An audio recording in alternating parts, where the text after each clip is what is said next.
everyone! Again, welcome ulit dito sa aking channel. And today's vlog, isang bagong-bago na loan app na naman yung i-share ko sa inyo. At akalain mo, yung loan app na ito ay magpapautang daw ng hanggang 300,000 pesos, multiple loan option, zero paperwork, so 100% online process at direct bank transfer. Okay? So, sinubukan ko na naman syempre yung loan app na ito kung maaari ba talaga na makautang hanggang 300,000 pesos, lalong-lalo kapag first time na manghiram at sinek ko din mga beshes kung paano yung interest and yung mga processing fees at syempre yung loan terms. Kaya nga sana mapanood nyo yung buong video na ito bago nyo pa i-download and para magkaroon lang din kayo ng idea kung ano yung possible na ma-experience niyo sa loan app na ito. Pero bago ang lahat mga beshes, kung ngayon ka nga lang dito sa aking channel, meron nga po akong pag-good news sa inyo kasi sa bawat video na ina-upload ko, ako ay nagpapag-giveaways hanggang 10,000 pesos. So, ang kailangan nyo lang gawin mga beshes, i-comment kung ano yung napanood mo at ako ay mamimili via YouTube comment picker kung sino yung ating mabibigyan sa ating pa-cash giveaways. So, maaring magbigay ako ng 1,000, ng 500, 200, or 100 pesos. Disclaimer, try or apply at your own risk. Here nga, Credit Cash, Ganpati Ganesh Lending Corp. Itong pag-usapan nating mga beshies. May 4.7 star or reviews. So, titignan natin kung talagang maganda ba ito kasi kung tutusin, yung 4.7 malapit na sa perfect. Pero totoo kaya, di ba? So, pagka-open nga ng app, or yung loan app na ito, ayan, agad-agad makikita yung pambungad nga nila na hanggang 300,000 pesos yung pwedeng mahiram. Pero syempre, bago makautang dito, kailangan maglagay ng valid mobile number. Okay? So, after nun mga beshes, syempre may matatanggap na naman tayo na one-time password na kailangan lang ma-input nga dito. Di ba? So, medyo marami-rami din yung pwedeng sagutan or kailangang sagutan sa loan app na ito. Pero syempre, tinuloy ko pa rin na mag-apply para nga maipakita sa inyo kung paano nga ba yung mga fees, yung mga charges nga, fees, charges, interest, ang terms, at yung loan amount.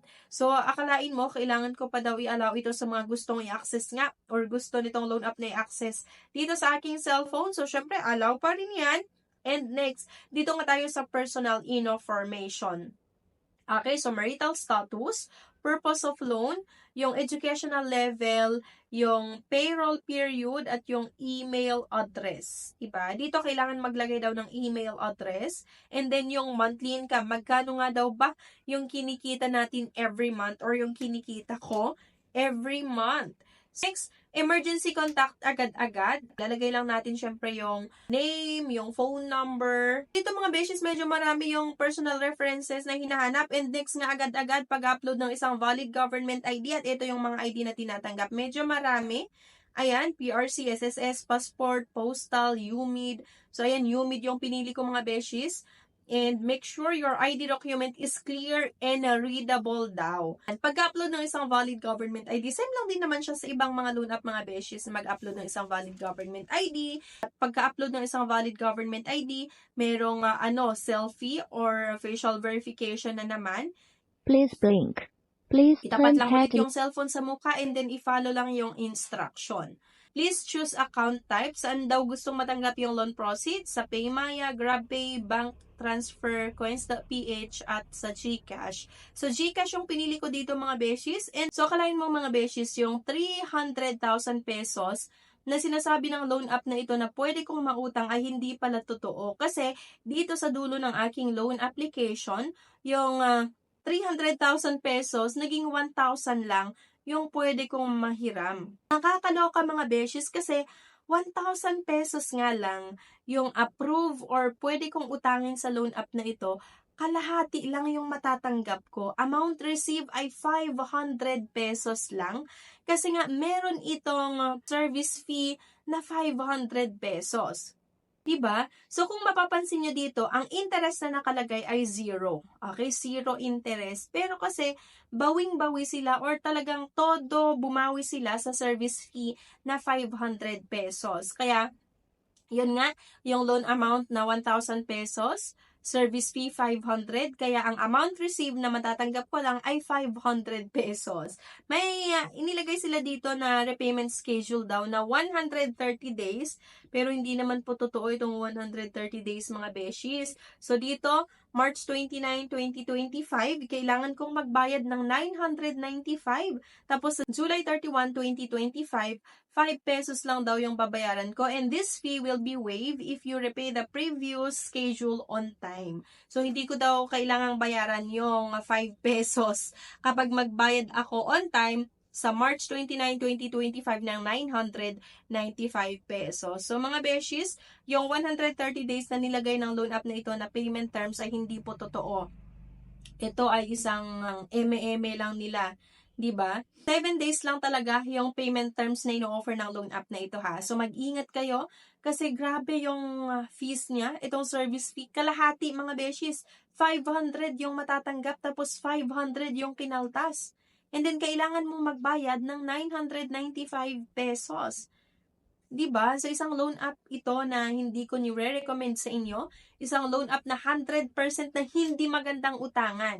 Kasi grabe, kalahati talaga, 50-50. 1,000 pesos nga lang, I mean, napakababa nga lang yung loan amount na 1,000 pesos. Then, hindi pa yun matanggap ng buo. Kasi nga, 500 service fee. Eme-eme lang din nila yung nilagay nila na zero interest para masabi na, ay wow, parang walang interest. Pero bawing-bawi naman sila sa service fee na 500 pesos. Kaya hindi ko siya nire-recommend mga besh. 1,000 pesos, approved loan amount, ang matatanggap lang ay 500 kasi may service fee na kinaltas na 500, magbabayad within 7 days ng 995 pesos. Kaya hindi siya magandang utangan. Please lang, huwag kayong umutang mga beshies. Pero syempre, kagaya nung lagi kong sinasabi na option nyo pa rin kung i-download nyo pa rin yung app, kung uutangan nyo pa rin pagkatapos nyo na mapanood yung buong video natin. Pero kasi kung ako talaga yung tatanungin nyo, please lang, wag na kayong umutang dito. Kung ayaw nyo na madagdagan yung stress nyo. Kasi hindi naman talaga makakatulong yung loan app na ito sa atin. Instead, mas lalo pa tayong ilulubog sa utang, di ba? Kasi within 7 days, kailangan mong magbayad ng 995 or kailangan mong bayaran yung utang mo within 7 days. Eh, di ba kaya ka umutang kasi wala kang pera at for sure or baka medyo matagal pa dumating yung pera mo. Pero, uutang ka sa ganito na within 7 days, kailangan mong magbayad. So, saan ka maghanap ng pwede mong pambayad within 7 days lang? Pwede pa sana kung kalahati yung ikakaltas nila or yung kinuha nila na fees or yung charges kung inabot naman ng 3 months bayaran pero hindi within 7 days. Kaya talaga hindi ito makakatulong sa inyo.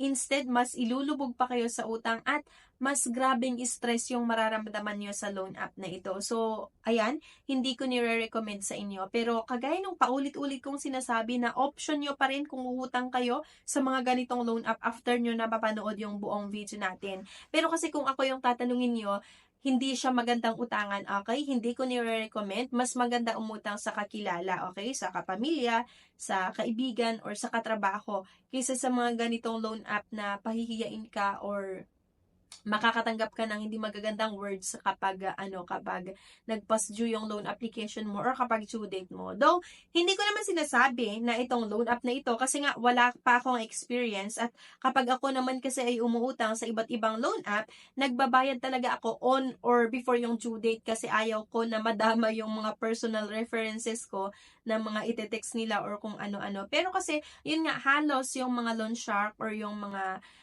loan shark na pautangan online na may mataas na charges, mataas na fees, ay pare-pareho sila ng way ng paniningil na kung saan, kung ano-ano yung ime-message sa'yo, tatawagan yung mga personal references mo or ime-message kapag nag-post due yung loan application ni borrower or due date na ni borrower tas hindi pa nagbabayad ng kanyang utang. Okay? So, isang loan app na naman hindi ko nire-recommend sa inyo pero nasa sa inyo pa rin yung desisyon. Ano sa tingin niyo? Okay ba ito? Or okay ba yung loan app na ito na utangan or hindi? Sana i-comment nyo po yun mga beshes kung ano yung mga kuro-kuro nyo at kung ano yung mga na-experience nyo. Maaring may mga nakapag-try dito na aproba ng kanyang loan application, may experience sa collector. Sana i-comment nyo po yun mga beshes para mabasa ko at mabasa din ng mga iba na nagbabalak palang subukan na utangan yung loan app na ito. Okay? So yan lang. Anyway, thank you for watching. Please don't forget to click the subscribe button. Sana i-like nyo din po yung video at huwag nyo kalimutan na i-share. Thank you at see you sa aking next vlog. Bye!